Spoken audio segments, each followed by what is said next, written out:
Li Jihei's instincts move before her thoughts can catch up. A warning cuts through the chaos, and she twists away from an attack that almost reaches her. For a split second, she is alone with the certainty that one mistake will end her. Then, the air changes. The master steps in, and the battlefield reacts as if a natural disaster has taken human form. Energy tears outward, walls break, and the force of his intervention swallows the threat before Li Jihei can even understand what happened.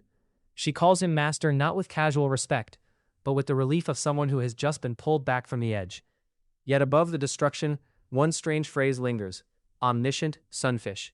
It sounds absurd at first, almost harmless, but the meaning is darker. A sunfish that grows stronger every time it dies. A joke from a game, now reborn as a rule for survival. In this world, weakness is not always the end. Sometimes weakness becomes the method by which monsters are made. The old enemy smiles with a kind of confidence that only appears when he believes the board already belongs to him. And then the worst piece on that board is revealed. Yu Junghyuk, the warrior who should have stood at the center of their defense, is no longer fully himself. His body moves, his blade answers, but his reason has been stolen. Zheng Hewan calls upon judgment. Li Guiyang summons lightning. The sky flashes with desperate power, but Yu Junghyuk endures it for resistance and instinct. The system peels back his information, and the truth is both terrifying and hopeful. His reasoning is damaged, but his foundation remains. A new stigma, transmission, begins restoring skills earned through previous lives. That means the enemy has not taken an empty weapon. They have taken a sleeping catastrophe. And if Yu Junghyuk wakes up at the wrong moment, no one knows which side his blade will choose. Li Guiyang understands that courage alone will not carry him through this fight, so he makes the choice no child should have to make. He takes the Tyrant R-Rex DNA ampule, and his body begins to change. Vitality rises, strength surges, agility sharpens. Mana floods through him like a second heartbeat. The system gives him 30 minutes, not safety, not victory, just 30 minutes where his body can keep up with monsters. At the same time, Yu Junghyuk awakens pure star energy. His stats force the skill upward, and his swordsmanship cuts into a higher rhythm. He knows he is not yet at the peak his future promises, but he does not need to be perfect. He only needs one method that works right now. Against the sunfish, he chooses pressure, precision, and relentless forward motion. The duel accelerates until the battlefield becomes a blur of cuts, dust, and broken stone. Yu Junghyuk attacks so quickly that his opponent has no time to understand him. Then comes the question that changes everything. Who is he? It is not just confusion. It is recognition failing to line up with reality. At that moment, the system warns that the fourth wall is being suppressed by excessive immersion. The fight is becoming too real, too personal, too deeply absorbed in the flow of the story. And inside Yu Junghyuk, something moves. The theater owner simulacrum feels its grip loosen. For one breath, Yu Junghyuk's own awareness rises through the control, like a hand breaking the surface of dark water. The simulacrum is embarrassed, angry, exposed, so it tightens the leash again. But the damage is already done. Everyone now knows that domination can crack. The enemy taunts him with promises about the strength he will one day possess. But Yu Junghyuk is done waiting for someday. He activates unbreakable faith, and his ether changes its nature. Flame coils around his sword, not as decoration, but as conviction made visible. Then, Song of the Sword awakens. This is not a simple attack buff. It is a stigma connected to the Duke of Loyalty and Warfare, a battlefield hymn where each verse can produce a different blessing. Arrows seem to rain, gunfire echoes through the storm. The sword carries the memory of war, and Yu Junghyuk stands inside it with terrifying calm. Even when wounds open, he refuses to break. Then Panacea activates, a miraculous healing skill that drags his body back from collapse. The old antagonist realizes the problem too late. Yu Junghyuk is not winning because he is untouched. He is winning because every time he is damaged, he finds another way to return. Just when the battle seems close to a conclusion, the battlefield is split open by something worse. Titanoptera appears, a grade 6 insectoid monster whose very classification makes the fighters freeze. The energy dome fractures under the pressure. The enemy's mental attacks crawl through the chaos, and the theater master simulacrum tries to make the mind itself into a battlefield. But then, fourth wall activates. Blue digital force wraps around the group, and the mental attack that should have devoured them is nullified. The old man's confidence collapses into confusion. Cryptic text begins to surround him. His form breaks down like corrupted data. Yu Junghyuk strikes, and the simulacrum finally falls. The system confirms the first defeat and delivers coins. A hidden scenario unlocks. Li Jihai can barely process what happened. Li Gilyong is still in distress. Titanoptera withdraws instead of finishing them. The dungeon barrier lifts. It is victory but not peace. Outside, Seoul is burning, and the end of this dungeon only reveals the size of the world still waiting to kill them. After the dungeon collapses, silence returns in pieces. Survivors lean against broken walls. Weapons lie abandoned. Breathing itself feels like a reward. Then the sky opens with a meteor shower, and for one fragile moment, everyone looks up instead of forward. A child asks for a wish, and the innocence of the question hurts more than any wound. The survivor has already made his wish. He wants to see the epilogue. But the falling stars are not gentle omens. They mark the arrival of main scenarios, and wherever they land, disasters will follow. The system confirms the end of emergency defense. It gives rewards, then immediately opens the next phase. Capture the flag. Protect your station. Invade others. Survive 12 days. The failure condition is not fully known yet, and that ignorance is more frightening than any monster. As sunlight touches the ruins, a single message hangs over the group. A new hell is about to begin. The rules are simple enough to sound harmless. Defend your flag, capture another station's flagpole, expand your territory before time runs out. But under those rules is the real cruelty. Once a station falls, the fate of its people belongs to the captors. The group talks about avoiding unnecessary deaths. They imagine integration, negotiation, a path where conquered survivors can join instead of die. But no one forgets the pattern of the scenarios so far. The system does not reward innocence, it rewards completion. Their next objective points toward Changsin Station, while Chungmuro's safety barrier falls and free movement begins. Gong Pildu, the fallen landlord, is forced to hear the truth. Owning land no longer means what it used to. If he wants to survive, he must guard territory not as property, but as responsibility.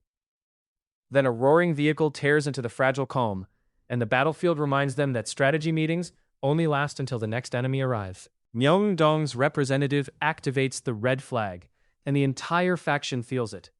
Attack rises, defense rises, morale turns into momentum. The group finally understands the ladder hidden inside the scenario. Flags begin white, then climb to red, blue, brown, purple, and finally black. Each color means more power, more authority, and more danger. A red flag means the holder has likely occupied multiple stations or stolen another representative's flag. So when Myeongdong charges, they are not just a crowd, they are a buffed army. Gong Pildu responds by turning territory itself into a weapon. Arm zone, private land, level 6. The station becomes his fortress, pushing enemies back with the force of ownership translated into system power. Yu Junghyuk's flame cuts through the chaos, and by the end of the skirmish, the Myeongdong flag is captured. The group's basic flag evolves into red. The system announces new benefits and progress toward the king's path. But this is not only a reward, it is a declaration to every other station. Another king candidate has entered the war. The captured Myeongdong survivors are not greeted with comfort. They are judged. Some ran blindly into death. Some may have been used. Some may know more than fear allows them to say. The protagonist studies the timing of their arrival and realizes it was too perfect. Kang Il-hoon and the Myeongdong group moved as if someone had given them advance knowledge. Then the blood-stained door marked 423 appears like a wound in the station itself. No one explains it yet, and that silence makes it worse. During interrogation, the first real answer slips out. Prophets. A hidden group gave information about Chungmuro. The captive trembles under the threat of an energy blade, and the moral line grows thinner. The Constellations have labeled the enemy side evil, but that does not make the scene feel clean. It only makes it necessary. With the countdown reaching its end, the captive finally gives a location. Dongmyo Station. The war now has a direction. The next revelation is ugly, because it proves the enemy has been careful in ways the group barely understood. A captured enemy is silenced and bound with glowing threads before he can speak freely. The point is not only to stop him from shouting, it is to stop a skill, suggestion, a psychological ability that can control how information spreads among those who have seen the user's face. That condition gives the group a weakness to exploit. If the target must recognize the user's face, then captured enemies may become living keys to identifying at least one prophet. The battlefield changes shape again. Swords still matter, flags still matter. But now a face, a memory, and a single sentence can decide whether an entire faction moves correctly or walks into a trap. The group has found a crack in the prophet's method. The question is whether they can use it before the prophets notice. After so much violence, the quiet feels suspicious. The station is stable, but the people inside it are not. Yu Jonghyuk may recover physically, yet the master warns that the mind does not heal just because the body does. Trauma will remain, and someone will need to watch him carefully. Then, a secret note is prepared. It must not be read. It must be delivered only when Yu Jonghyuk wakes. Even that simple instruction feels dangerous, because this world treats information like power. Could the note affect the constellations? Could it awaken a memory? Could it change Yu Jonghyuk's relationship to the system itself? Around them, the constellations react to private conversations with amusement, shock, and sponsorship. A misunderstood love letter becomes cosmic entertainment. The prisoner of the golden headband, the demon-like judge of fire, and other unseen watchers turn human awkwardness into spectacle. It is funny for a moment. Then it becomes unsettling, because if the stars are watching jokes, they are also watching secrets. The prophets should not exist like this. That is the problem. Their attribute is too rare, too hidden, too absent from the guides that should contain every useful survival clue. The protagonist turns the possibilities over in his mind. Either a new unknown variable has entered the scenario, or there is another reader. Someone else who knows the story. Someone who may have read far enough to understand the rules, but not far enough to understand the consequences. That possibility is more dangerous than a monster. A monster attacks from hunger or command. A reader attacks with context. If this new player knows who should represent Chungmuro, who should win certain battles, and how stations are supposed to fall, then every future event can be poisoned before it begins. The group prepares not for direct combat, but for decisions. In Chungmuro's underground passages, the real battlefield becomes prediction itself. Trust becomes the group's most fragile resource. Yu Sangda wants to believe people can still choose better outcomes, but the tunnels keep proving how expensive that belief is. Wanderers die. Alliances collapse. Survivors without stations become prey. Then the group reaches the glass-walled area and stops. Inside is the aftermath of a massacre. Blood marks the enclosure. Bodies lie where people had no room to escape. The silence is heavy enough to feel planned. The protagonist realizes the enemy fled as though they expected his group to arrive. That means advanced knowledge, a leak, a prophet, or a traitor close enough to matter. Before the group can settle on an answer, engines roar through the station. Armored men on motorcycles burst into the area, turning the crime scene into a new battlefield. No one knows who they are. No one knows which faction sent them. But the message is clear. The war has gained another moving piece. Myeongdong Station is empty. In any normal war, that would be good news. Here it feels like bait left untended. Still, territory is survival, and survival requires decisions before fear can paralyze them. The red flag is planted.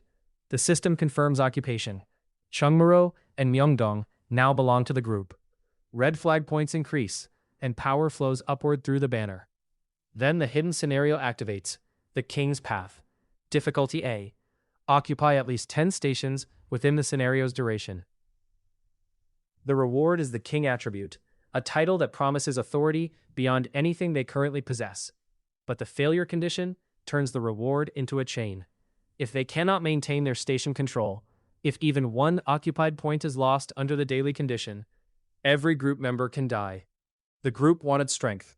The system gave them a crown-shaped noose. The group cannot move as one body anymore.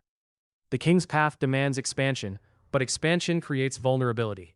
Someone must stay behind.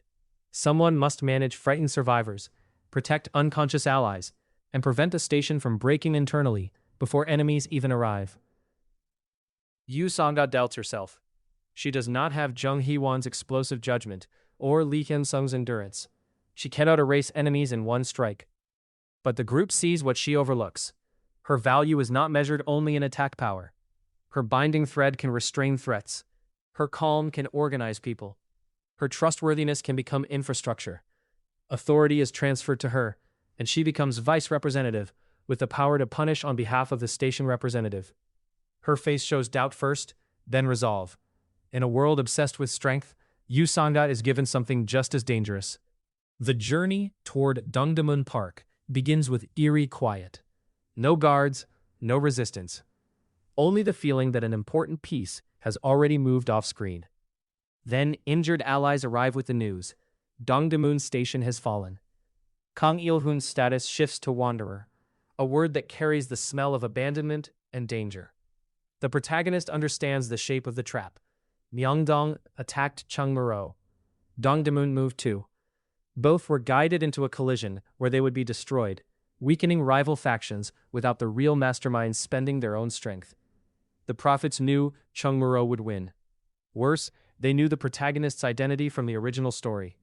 This is no longer ordinary military strategy. This is narrative exploitation. Someone is using future knowledge to turn entire stations into disposable pieces. Figures approach through the tunnel, their presence announced by mockery before trust can even be considered. Character list activates, searching for identities the way a blade searches for gaps in armor. But one individual does not appear. The system fails to register them. That failure lands harder than a threat, because until now, information skills have been among the few reliable tools in a world built on deception.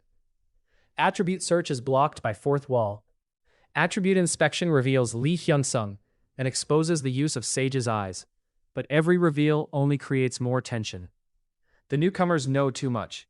They know original story representatives. They know Yu Jung-hyuk was supposed to be connected to Chungmuro. One of them has read Ways of Survival. The confrontation becomes polite in the most dangerous way possible. Not because hostility is gone, but because both sides now recognize the battle has shifted into the realm of identity itself. Lee Sung-kook introduces himself as the vice representative of Dongmyo Station, standing amid bloodstains as if the violence around him is simply part of the room. His confidence is too measured to be simple arrogance. The others react with suspicion, and tension snaps hard enough that even allies clash physically. Then the deeper deception is revealed.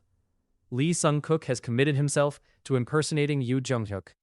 In an ordinary world, that would be madness. In this one, it is strategy. Yu Jung-hyuk is not just a man, he is a role, a reputation, a name loaded with expectations from the original story. To impersonate him is to exploit belief itself. The confrontation over Dongmyo Station becomes a territorial showdown. Ownership rules, vice representative authority, and transfer rights all matter. But the protagonist's patience runs out. He threatens violence, counts down, and lets electricity gather around his weapon. The station must be surrendered, or the negotiation will become execution. The standoff turns into hostage negotiation, with a glowing blade close enough to make every word matter. Lee Sung-kook swears on the king's honor, binding himself to an oath that carries consequences beyond ordinary promises. In this war, trust is not soft. It is enforced by systems, penalties, and the fear of what happens when a vow breaks. The group reaches Dongmyo Station and recognizes the representative as the shut-in, a familiar name now placed in a new seat of power. Then the rules of main scenario 4 settle into full view. Capture the flag is not a side game.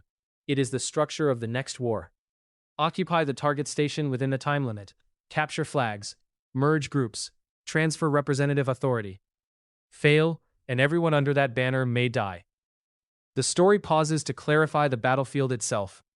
Dongdaemun and Dongdaemun Park are different stations, and while the group was moving through one, the other was captured off-screen.